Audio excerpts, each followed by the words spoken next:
kali ini kita akan belajar tentang lahirnya kolonialisme dan imperialisme bangsa Eropa di Nusantara.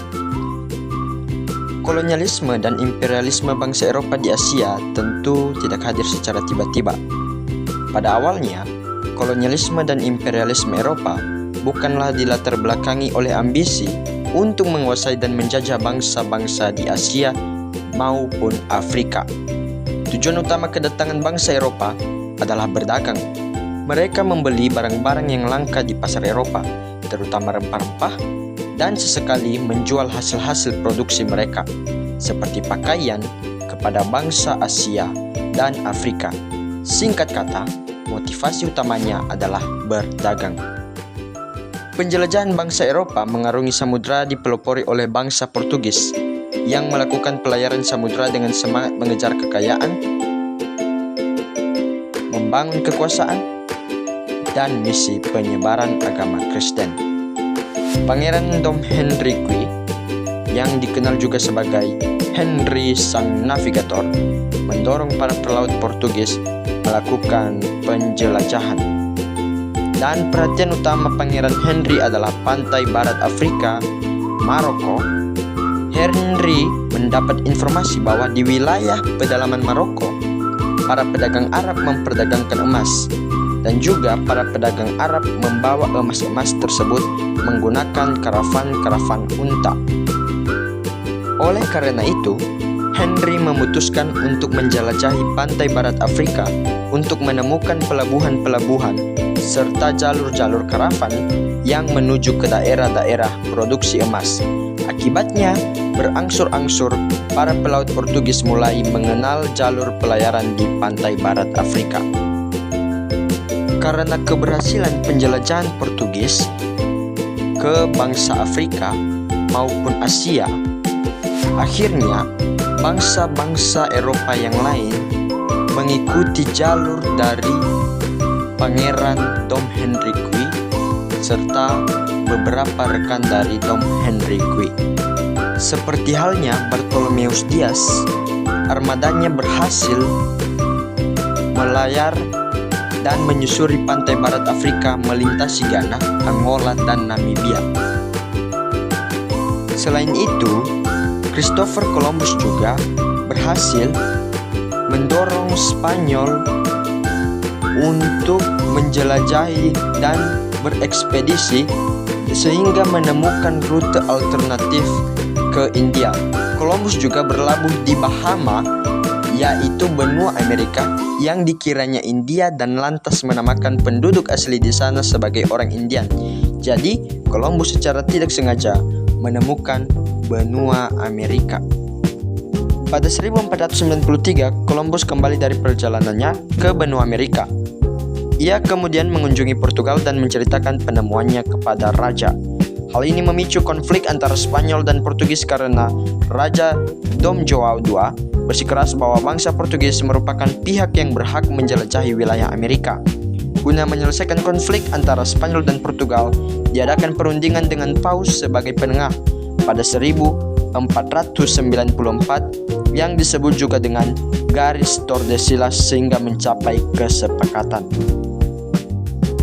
Kesepakatannya diantaranya itu, bagian barat dari garis itu adalah wilayah penjelajahan Spanyol dan bagian timur adalah penjelajahan Portugal. Karena bangsa Eropa telah mendengar tentang Spanyol dan Portugis yang menjelajahi benua-benua yang ada di dunia dan menemukan jalur yang mereka tempuh, maka bangsa Eropa berbondong-bondong untuk mengikuti alur dari kedua bangsa ini. Hal ini disebabkan karena beberapa faktor yang mendorong bangsa Eropa. Yang pertama, Konstantinopel dikuasai Turki Utsmani. Pada 1453, Konstantinopel dikuasai oleh Kesultanan Turki Utsmani Ottoman atau Sultan Mehmed II yang menguasai Ottoman menjalankan politik yang mempersulit pedagang Eropa beraktivitas di daerah kekuasaannya, sehingga mengakibatkan bangsa Eropa melalui darat terputus akses dan lalu lintas perdagangan rempah-rempah serta produk-produk khas lain dari Asia. Kedua, berkembangnya teknologi pelayaran. Bangsa Portugis telah mencapai kemajuan yang sangat pesat, terlebih menggunakan rasi bintang salib selatan atau gubuk penceng dalam bahasa Jawa untuk berlayar di sebelah selatan Khatulistiwa. Sebelumnya, bangsa Eropa hanya menggunakan rasi bintang Polaris atau bintang utara sebagai panduan untuk berlayar di sebelah utara Khatulistiwa. Bangsa Portugis juga dapat melukiskan peta-peta Asia dan bahkan peta dunia yang sebelumnya belum pernah mereka jelajahi. Kemajuan tersebut didapat karena Henry sang navigator mendirikan sekolah kartografi. Hasilnya berbagai peta digunakan para pelaut Portugis untuk menjelajahi lautan luas. 3. Berkembangnya merkantilisme di Eropa.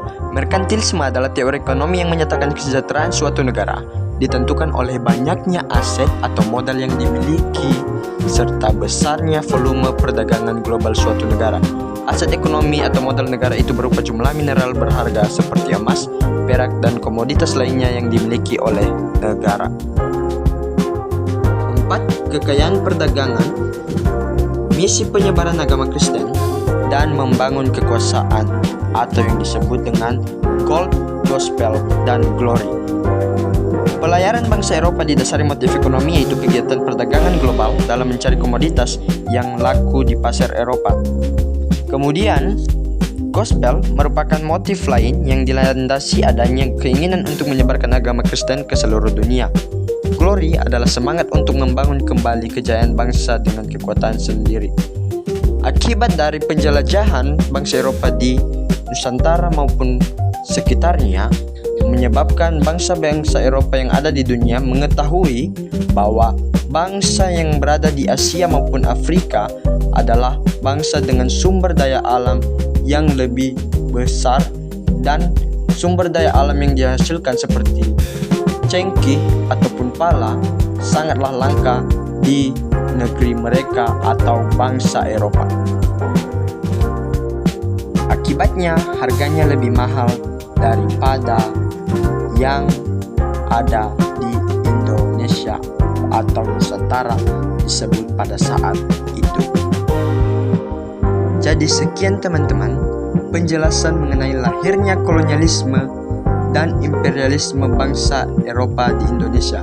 Awalnya bukan untuk menjajah tetapi untuk berdagang, karena keinginan mereka didasari pada kesadaran mereka akan yang dimiliki oleh suatu bangsa.